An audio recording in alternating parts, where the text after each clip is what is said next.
Saudara, firman Tuhan hari ini saya beri judul God has done great things, atau Tuhan Allah sudah melakukan perbuatan-perbuatan yang besar. Masih dari seri kita nyanyian ziarah, dan hari ini diambil dari Mazmur 126.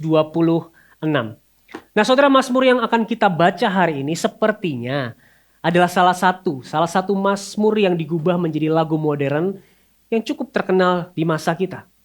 Selain ada dari Mazmur 119 ya, firman-Mu berita bagi kakiku. Apa saudara?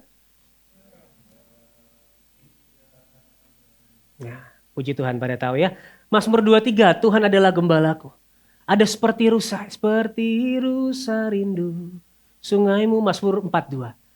Ada satu hal yang ku rindu. 84, Mazmur 84. Nah, yang Mazmur 126 ini adalah salah satunya, saudara. Saudara pasti tahu lagunya. Ketika Tuhan memulihkan keadaan Sion, keadaan kita seperti orang yang bermimpi. Terus chorusnya gimana? Dengan mencucurkan air mata. Pasti pulang dengan sorak-sorai. Pasti datang kembali dengan berkas-berkasnya. Biasanya lagu ini untuk mengiringi tantangan apa, saudara? Persembahan. Tapi pertanyaannya, apakah benar ini berbicara tentang persembahan, saudara? Kita akan baca bersama-sama, kita akan belajar bersama-sama dari Mazmur 126 ayat 1 sampai 6. Mari kita baca bergantian, saya yang putih, saudara yang pink ya, saya yang ganjil, saudara yang genap. 1, 2, 3. Nyanyian ziarah. Ketika Tuhan memulihkan keadaan Sion, keadaan kita seperti orang-orang yang bermimpi. Pada waktu itu, mulut kita penuh dengan tertawa dan lidah kita dengan sorak-sorai.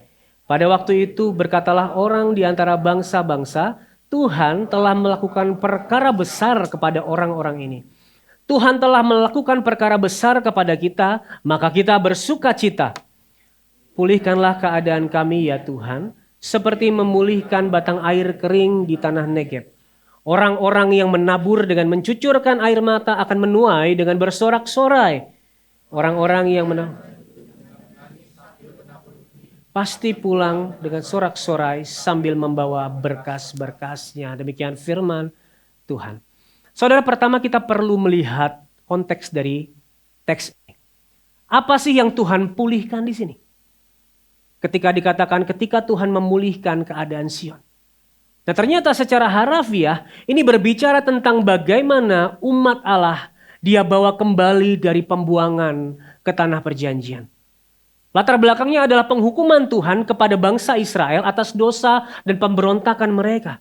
Mereka ditaklukkan oleh Asyur, lalu dihancurkan Yerusalem oleh Babel, bait Allah diruntuhkan menjadi puing-puing dan banyak orang Yahudi dibawa ke pembuangan. Saudara, bagi mereka ini bukan hanya sekadar dibuang dan kehilangan tanah perjanjian, mereka kehilangan kota yang menjadi pusat penyembahan mereka. Mereka kehilangan bait Allah yang menjadi lambang kehadiran Allah. Mereka kehilangan masa depan, identitas nasional mereka. Mereka kehilangan rasa aman. Tetapi di tengah penghukuman itu Allah berjanji melalui nabi-nabinya bahwa suatu hari Ia akan memulihkan umatnya. Ia akan membawa mereka kembali ke tanah perjanjian. Dan saudara, janji tersebut mulai digenapi ketika Raja Koresh dari Persia mengeluarkan sebuah dekret yang mengizinkan orang Yahudi kembali ke Yerusalem. Dan peristiwa besar ini kemungkinan adalah yang dikenang oleh pemazmur ketika ia menulis ketika Tuhan memulihkan keadaan Sion. Bahkan saudara, kalau saudara baca versi bahasa Inggris, dikatakan ketika Tuhan memulihkan orang-orang yang terbuang, yang dibuang, yang diasingkan. Nah saudara, namun meskipun pemulihan sudah terjadi, tapi belum sempurna, belum sepenuhnya. Yerusalem belum dibangun lagi, hidupnya masih sulit, kesulitan, tantangan masih mereka harus hadapi. Dan itulah sebabnya setelah mengenang pemulihan yang sudah Tuhan kerjakan di ayat 1 sampai 3, di ayat 4 Mazmur berdoa, pulihkan keadaan kami ya Tuhan. Kesimpulannya Mazmur ini berada dalam dua realitas. Pemulihan yang sudah ada dan pemulihan yang belum sempurna. Pemulihan yang sudah dikerjakan Allah dan pemulihan yang masih dinantikan.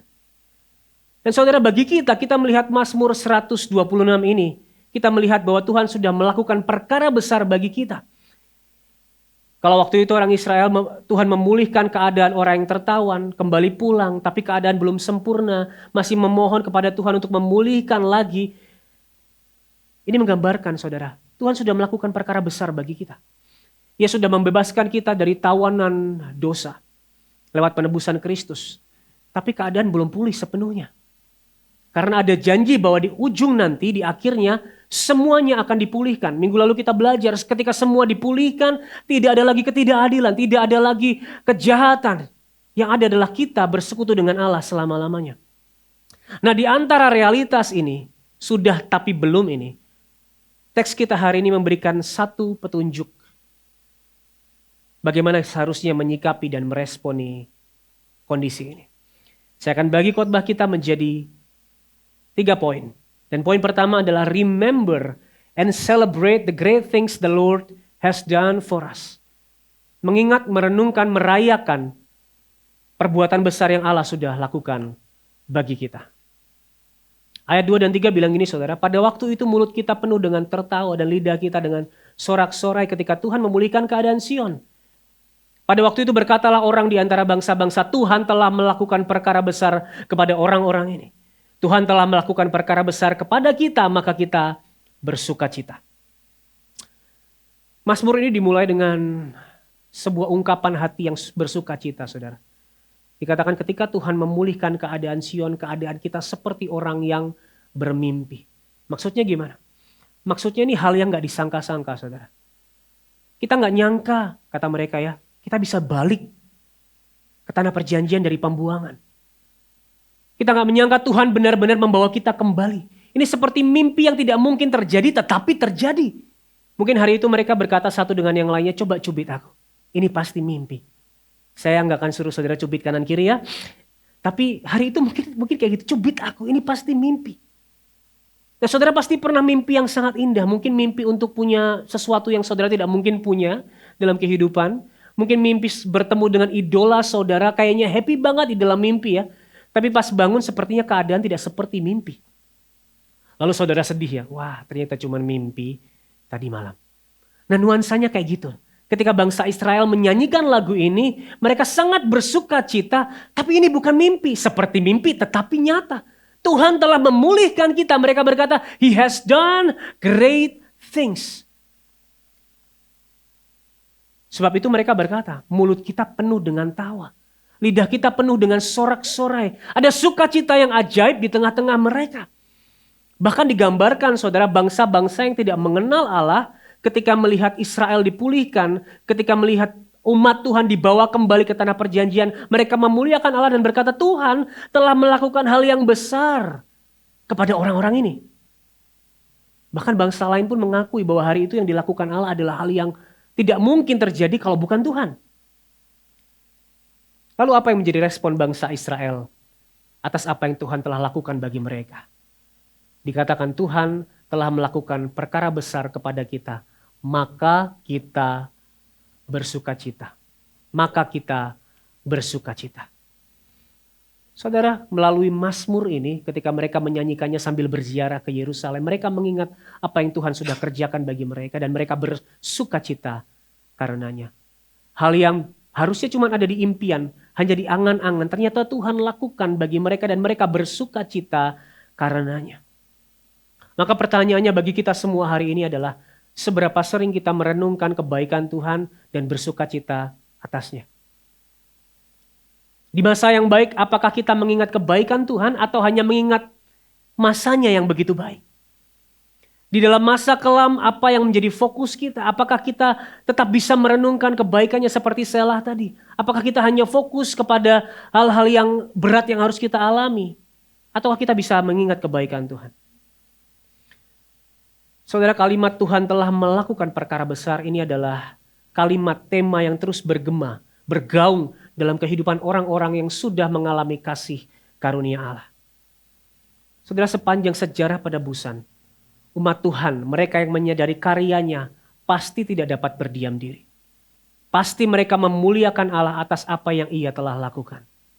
Samuel, bukan Samuel ini ya, saya gak manggil saudara, Samuel mendorong bangsa Israel untuk mengingat dan merenungkan perkara besar yang Tuhan telah kerjakan bagi mereka. Daud mengucap syukur karena Tuhan telah melakukan perkara besar sesuai janji dan kasih setianya. Maria, ia memuji Allah dalam nyanyiannya karena yang Maha Kuasa telah melakukan perbuatan besar baginya. Bahkan orang yang dibebaskan Yesus dari kerasukan pergi ke seluruh kota untuk mengabarkan apa yang Tuhan sudah perbuat baginya. Saudara, dengan demikian pengakuan pemazmur dalam Mazmur 126 harusnya adalah kesaksian yang selalu muncul di hati kita. Di hati orang-orang yang sudah disentuh oleh anugerah Tuhan. Di hati kita yang berkata, Tuhan telah melakukan perkara besar bagiku, maka aku bersukacita. Saudara, kalau kita baca ayat 4 yang merupakan seruan kepada Tuhan untuk memulihkan mereka lagi, yang artinya situasi belum pulih seutuhnya. Pemazmur gak mulai dengan keluhan. Tuhan, ini belum pulih seutuhnya nih. Tuhan belum dibangun seperti sedia kala. Enggak, saudara. Ia memulai dengan pengingat akan anugerah Tuhan. Ia memulai untuk mengingat perkara besar yang Tuhan sudah kerjakan sebelum membawa permohonan yang masih ia nantikan. Dan saya berdoa ini menegur hati setiap kita yang seringkali lebih fasih menceritakan kesulitan hidup kita daripada kesetiaan Tuhan.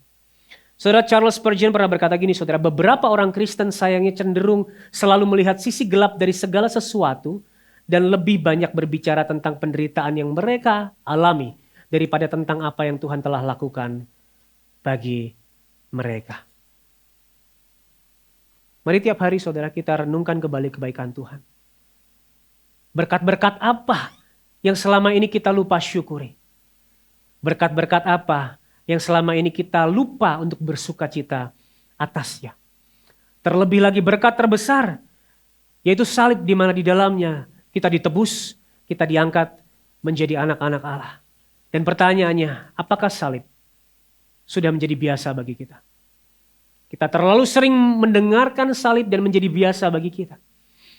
Masihkah itu menimbulkan sorak-sorai sukacita dalam hati kita? Masihkah kita memuji Allah atas penebusannya? Saya mengajak kita untuk merenungkan ini setiap hari dan bersukacita atasnya. Untuk bersyukur dan bersukacita atas apa yang Allah sudah kerjakan bagi kita. Ingatlah betapa kita seberdosa itu dan pantas untuk dihukum. Namun kasih Allah menyelamatkan kita melalui pengorbanan Kristus. Kenapa ini penting, saudara? Karena sukacita dan pujian bagi Tuhan atas perbuatannya, ini akan menjadi dasar bagi poin kita yang kedua. Kenapa? Karena kita suka hidup di ayat 4 tanpa mengingat ayat 1 sampai 3. Kita hanya suka berkata, pulihkan kami Tuhan, ubah hatiku, beri kekuatan, tolong aku dan lain sebagainya. Kita fokus pada apa yang belum berubah, apa yang masih kurang, sampai lupa apa yang Tuhan sudah kerjakan. By the way, tidak salah untuk meminta pemulihan. Tidak salah untuk meminta tolong, tidak salah untuk meminta kekuatan yang baru. Bahkan ketika kita baca di ratapan tadi, benar-benar sang nabi meratap dengan kuat. Ia jujur. Tapi mari jangan fokus hanya pada apa yang belum berubah. Karena kalau kita hanya fokus kepada itu, kita akan kehilangan sukacita atas karya agung yang Tuhan sudah kerjakan bagi kita. Ya saudara, benar pemazmur berdoa atas pemulihan yang masih dinanti. Tetapi ia mampu berdoa seperti di ayat 4 karena ia lebih dulu mengingat ayat 1 sampai 3. Ia meminta pemulihan yang belum datang, tapi berlandaskan pengingat atas pemulihan yang Tuhan sudah kerjakan. Saudara, jika Tuhan sudah mengerjakan pemulihan bagi kita, pemulihan yang ajaib ketika kita dilepaskan dari dosa dan kematian, maka kita bisa dengan penuh keyakinan berharap atas pemulihan di masa depan. Dengan satu kalimat saya mau bilang gini, ingatan akan anugerah Allah di masa lalu melahirkan pengharapan bahwa anugerah yang sama akan terus menopang dan memastikan pemulihan atas segala sesuatu di ujung sana di masa depan. Maka poin kedua adalah kita diundang untuk terus berharap. To hope in the midst of incomplete restoration. Kita diundang untuk berharap bahkan di tengah pemulihan yang belum sempurna. Ayat 4 berkata, pulihkanlah keadaan kami ya Tuhan, seperti memulihkan batang air kering di tanah Negeb. Dan ayat 4 ini sangat penting saudara. Kalau ayat 4 nggak ada dan langsung kita dibawa ke ayat 5 dan 6, yang menabur pasti pulang dengan membawa berkas-berkasnya. yang menabur terus setia, pasti kita akan pulang dengan bersuka cita. Maka kita akan dibawa ke pemikiran bahwa kita harus selalu dan selalu kuat, selalu setia menabur, harus selalu bisa. Tapi ayat 4 memberikan satu realitas bahwa keadaan belum pulih seutuhnya. Pemazmur memberikan kita satu realitas bahwa ada kekeringan, saudara. Ia berkata, pulihkan keadaan kami. Artinya masih ada pergumulan yang harus mereka lewati. Masih ada air mata yang harus bangsa Israel hadapi. Hari ini saudara, masih ada pergumulan yang harus kita lewati. Masih ada luka yang harus kita jalani. Masih ada air mata yang menetes mungkin setiap hari. Karena kita ada dalam realitas sudah tapi belum. Already but not yet, saudara. Kita sudah diselamatkan tetapi belum dimuliakan. Kita sudah ditebus tapi belum sempurna, kita masih harus bergumul dalam dunia ini. Kita sudah menjadi anak Allah tapi harus masih menghadapi segala hal yang harus kita lewati di dunia ini. Sebuah analogi saudara, kalau kita pesan GoFood, kita pesan soto misalnya, soto Bangdut. Kita sudah bayar, sudah di pick up, sudah on the way, tapi belum sampai. Sotonya sudah jadi milik kita belum? Sudah ya, karena kita sudah bayar. Hak kita adalah soto itu. Tetapi belum, sudah tapi belum. Karena sotonya belum nyampe di kita. Itulah kondisi kita sekarang. Tuhan sudah memulihkan. Tapi kesempurnaan pemulihan itu akan kita terima nanti di akhir zaman. Ketika Tuhan datang kedua kali. Saudara, mungkin kita pernah berpikir kalau Tuhan sudah menebus, kenapa hidup saya masih sulit? Kenapa aku masih harus menangis? Kenapa aku masih harus terluka? Karena pemulihannya belum selesai, saudara. Kita masih menunggu pemulihan sempurna itu. Tetapi karena itulah kita dipanggil untuk berdoa dan berharap, saudara. Dasarnya apa kita berdoa dan berharap? Dasarnya adalah kebaikan Tuhan yang Ia sudah tunjukkan di dalam penebusan Kristus. Hari ini kita dipanggil untuk berdoa, pulihkanlah kami, ya Tuhan. Saudara, jangan takut untuk berdoa. Jangan takut untuk berharap. Karena pemazmur hari itu berkata, pulihkan kami. Di tengah restorasi yang belum sempurna ini, berdoalah, pulihkan kami, ya Tuhan. Saudara, hari itu pemazmur berkata, pulihkan kami seperti Engkau memulihkan batang air di Negeb. Negeb itu suatu daerah di selatan, saudara. Yang kering, yang sangat kering, yang mati, yang tandus. Tapi ketika hujan deras itu turun dari pegunungan dan daerah sekitarnya, dalam waktu yang singkat, Negeb dipenuhi air yang mengalir sangat deras. Tempat yang mati tiba-tiba hidup. Tempat yang tandus menjadi sumber kehidupan. Itulah yang diminta pemazmur kepada Tuhan. Hari itu bangsa Israel sudah mengalami sebagian pemulihan. Tapi masih belum menikmati sepenuhnya. Hidup mereka masih penuh kesulitan. Karena itu mereka berseru, pulihkan kami lagi. Dan itu adalah gambaran yang indah tentang kehidupan kita. Karena saya percaya ada masa-masa kita merasa seperti di Negeb.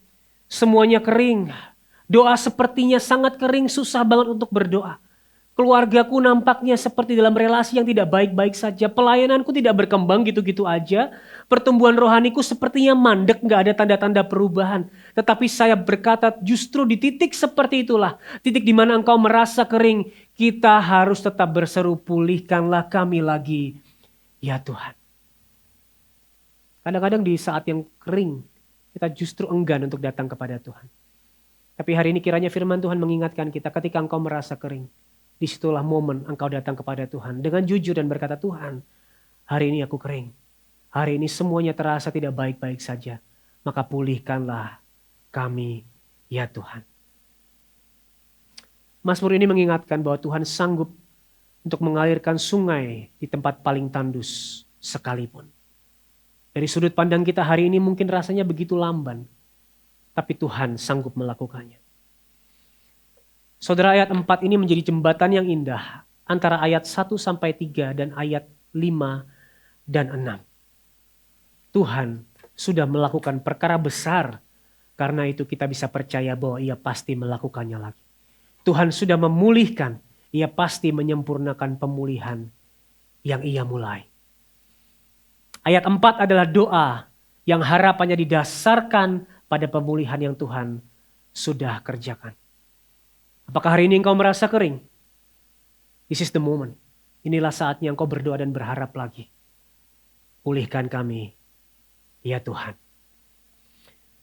Dan saudara, poin ketiga, poin terakhir, ini akan menunjukkan kepada kita bagaimana kita hidup di antara pemulihan yang sudah dimulai dan belum selesai. Kalau yang pertama kita diundang untuk merenungkan dan bersuka cita atas karya Tuhan yang sudah Dia kerjakan. Poin kedua kita diundang untuk terus berharap dan berdoa bahkan di tengah pemulihan yang belum sempurna. Maka poin ketiga mengundang kita untuk tetap menabur. Karena Tuhan yang memastikan ada tuaian. Keep sowing because God guarantees the harvest. Ayat 5 dan 6 yang seringkali kita nyanyikan berkata gini, orang-orang yang menabur dengan mencucurkan air mata akan menuai dengan bersorak-sorai. Orang yang berjalan maju dengan menangis sambil menabur benih pasti pulang dengan sorak-sorai sambil membawa berkas-berkasnya. Kalau ayat 1-3 membawa kita mengingat dan merayakan apa yang Tuhan sudah kerjakan. Ayat 4 mengundang kita untuk berharap atas pemulihan sempurna yang Tuhan sedang dan pasti selesaikan. Ayat 5 dan 6 mengajak kita sementara menunggu tetaplah setia.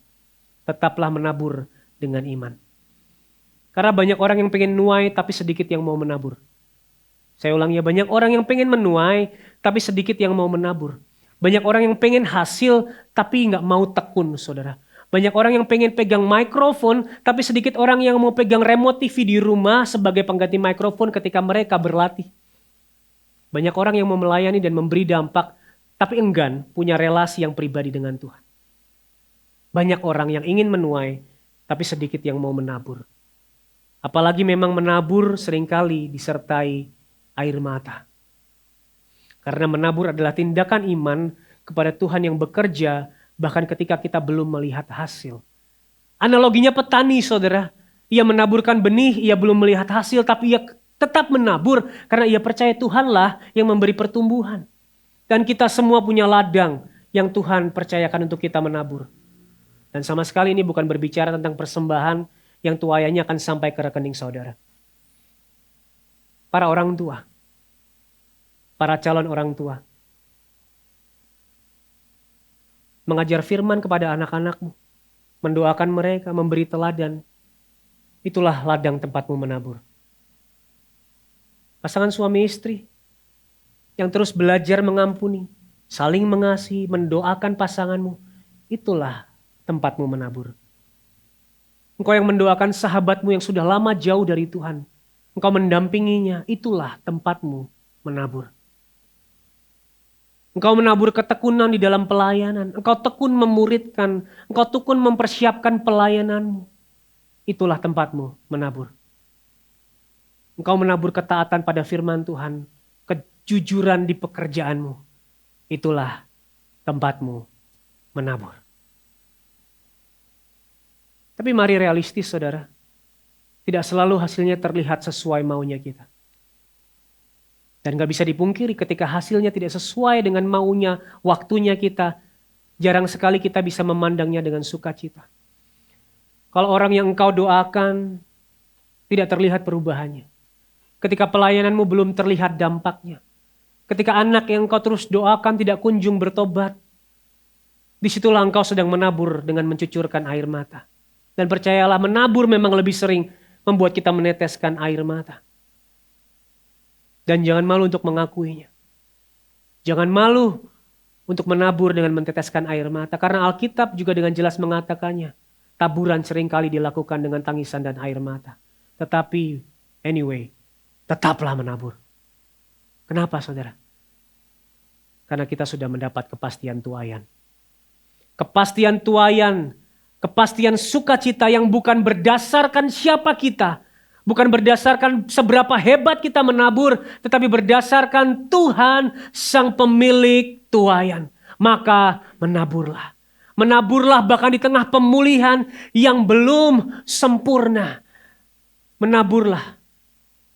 Bukan untuk mendapatkan kepastian tuaian, tapi karena sudah memiliki kepastian tuaian. Saudara, karena dasar tuaiannya bukanlah seberapa kesetia kita menabur, melainkan atas dasar Tuhan yang telah melakukan perkara besar. Saudara, ayat 5 dan 6 bukan hanya perintah belaka untuk menabur, tetapi sebuah janji bahwa mereka yang menabur dengan mencucurkan air mata akan menuai dengan bersorak-sorai. Yang berjalan sambil menabur benih pasti pulang membawa berkas-berkasnya. Ada kepastian yang Tuhan berikan atas taburan kita, dan Ia adalah Tuhan yang dapat dipercaya. Saudara, Kristus sendiri menabur hidupnya. Ia menangis, ia menderita, ia mati bagaikan biji gandum yang terpecah ketika ditabur. Tapi ia bukan hanya petani yang menabur, ia adalah benih yang jatuh ke dalam tanah dan mati. And by the way, salib adalah contoh terbesar dari menabur dengan air mata. Di mata dunia, salib tampak seperti kegagalan total.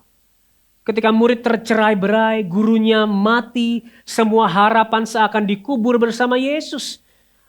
Para murid ketika melihat Yesus mati, mereka mengira seluruh penaburan gagal, 3 tahun pelayanan yang sia-sia. Mereka lari, tunggang langgang, tidak ada tanda tuaian terlihat. Tapi justru melalui kematian Yesus Kristus ada tuaian terbesar dalam sejarah. Kristus bangkit di hari ketiga sebagai buah sulung dari tuaian yang sangat besar. Karena itu ketika kita menabur dengan air mata, kita sedang berjalan di atas jejak Sang Juru Selamat yang menebus kita, yang menabur hidupnya bagi kita. Saudara, hari ini kita dapat menabur walaupun dengan tangisan, sebab Kristus telah terlebih dahulu menabur dengan darahnya. Jika Allah menghasilkan tuaian terbesar melalui salib, maka tidak ada air mata taburan kita yang jatuh sia-sia. Saudara, ini bukan berarti setiap doa akan dijawab seperti yang kita inginkan. Ini bukan berarti anak yang saudara doakan akan bertobat di waktu yang saudara harapkan. Ini bukan berarti pelayanan akan terlihat berhasil menurut ukuran manusia. Tapi ini berarti tidak ada satupun ketaatan kepada Tuhan yang sia-sia. Tidak ada satupun doa yang dipanjatkan di dalam iman kepada Tuhan terbuang percuma. Saya mau katakan kepada saudara yang selama ini terus meneteskan air mata sambil menabur, tidak ada air mata yang jatuh di hadapan Tuhan yang luput dari perhatiannya. Tuhan mungkin tidak memberi tuaian seperti yang kita bayangkan, tapi Ia pasti memberi tuaian yang Ia telah janjikan, saudara. Mungkin hari ini engkau sedang berada di ayat 4, masih ada kekeringan. Tapi jangan lupa ayat 1-3 bahwa Tuhan telah melakukan perkara besar bagimu. Saudara, Negeb bisa kering berbulan-bulan. Negeb bisa berada dalam kondisi seolah tidak ada kehidupan. Tetapi ketika hujan itu turun, dalam waktu singkat sungai-sungai membasahi dan kembali mengalir. Hari ini mungkin ada keluarga yang terasa dingin. Gak ada lagi kehangatan. Mungkin anakmu jauh dari Tuhan. Mungkin pelayananmu rasanya gak berdampak. Mungkin orang-orang yang kau muridkan rasanya gak berkembang, gak berubah. Tapi Tuhan yang mengalirkan sungai di Negeb masih bekerja di dalam hidupmu hari ini. Tuhan telah melakukan perkara besar bagi kita. Ia mengutus Yesus Kristus bagi kita. Lewatnya kita diampuni, kita dijadikan miliknya. Dan Tuhan yang telah mulai pekerjaan baik itu tidak akan berhenti di tengah jalan. Tuaian yang dijanjikan di Mazmur 126 bukan terutama bahwa setiap pergumulan akan selesai, saudara. Sesuai harapan kita. Believe me, ada orang tua yang mungkin tidak pernah melihat anaknya kembali kepada Tuhan selama hidupnya. Mungkin ada hamba Tuhan yang tidak pernah melihat buah pelayanannya. Tetapi janji Tuhan tetap teguh.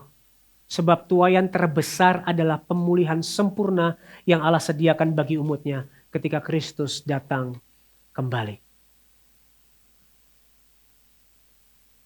Tuaian dalam Mazmur 126 pada akhirnya adalah sukacita pemulihan sempurna yang Allah kerjakan bagi umatnya melalui Kristus. Sedangkan buah-buah yang kita lihat sekarang pada keluarga kita, pelayanan kita, kehidupan kita hanyalah cicipan dari tuaian besar tersebut. Maka hari ini tetaplah menabur. Saudara, pemazmur menghubungkan air mata hari ini dengan sorak-sorai di masa depan. Karena hidup kita, hidup orang percaya sedang bergerak menuju pemulihan yang Allah janjikan. Hari ini kita gak hidup tanpa arah, saudara. Kita sedang menuju hari ketika Kristus datang kembali dan memulihkan segala sesuatu. Karena itu selama menantikan hari tersebut kita dipanggil untuk tetap setia menjalani panggilan yang Tuhan berikan kepada kita. Saudara, menabur adalah gambaran hidup dalam ketaatan di dalam dunia yang belum dipulihkan sepenuhnya. Tetaplah berdoa meskipun belum melihat jawaban. Tetaplah mengasihi meskipun yang kau kasihi terus melukaimu. Tetaplah melayani meskipun nampaknya tidak ada hasilnya. Tetaplah memberitakan Injil meskipun yang kau beritakan Injil tidak bertobat-bertobat. Kenapa saudara? Karena kita tahu sejarah penebusan tidak akan berakhir dalam kegagalan. Tuhan telah menjanjikan tuaian di akhir perjalanan. Dan ini sangat penting untuk kita mengerti. Karena kalau pemulihan akhir nggak ada saudara, maka menabur nggak akan masuk akal. Kenapa kita harus terus setia kalau akhirnya semua sia-sia? Mengapa terus berkorban kalau akhirnya nggak ada penggenapan? Tapi believe me, karena Kristus telah bangkit dan akan datang kembali. Kita tahu bahwa pekerjaan kita di dalam Tuhan tidak akan pernah sia-sia. Segala tindakan ketaatan yang dilakukan dalam iman sedang diarahkan menuju hari ketika Allah menyatakan hasil akhirnya. Tidak ada yang sia-sia. Oleh karena itu, tetaplah menabur saudara. Menaburlah dalam keluargamu. Menaburlah dalam pernikahanmu. Menaburlah dalam pelayananmu. Menaburlah dalam persahabatanmu. Menaburlah ketaatan, ketekunan. Taburlah doa, taburlah firman Tuhan. Taburlah kasih, taburlah pengampunan. Taburlah pemberitaan Injil. Melayanilah. Sebab Tuhan yang telah memulai pemulihan adalah Tuhan yang juga memastikan tuaian itu ada di ujung pemulihan. Dan saudara, ketika di ujungnya, di akhirnya Ia memulihkan segala sesuatu, akhirnya kita akan bersama bersorak-sorai, memuji Dia, dan sekali lagi berkata, Tuhan telah melakukan perkara besar kepada kita, maka kita bersukacita.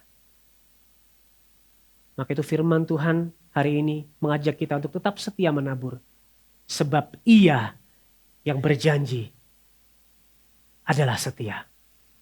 Mari kita berdiri bersama. Saya akan melemparkan satu pertanyaan buat kita semua. Di mana Tuhan sedang memanggilmu untuk tetap setia menabur meskipun belum melihat hasil? Di mana Tuhan sedang memanggilmu untuk tetap setia menabur meskipun belum melihat hasil? Di keluargamu kah? Di komselmu kah? Di pelayananmu kah? Di pemuritanmu kah? Di mana hari ini ladang yang Tuhan percayakan untuk engkau menabur dengan setia meskipun belum ada hasilnya?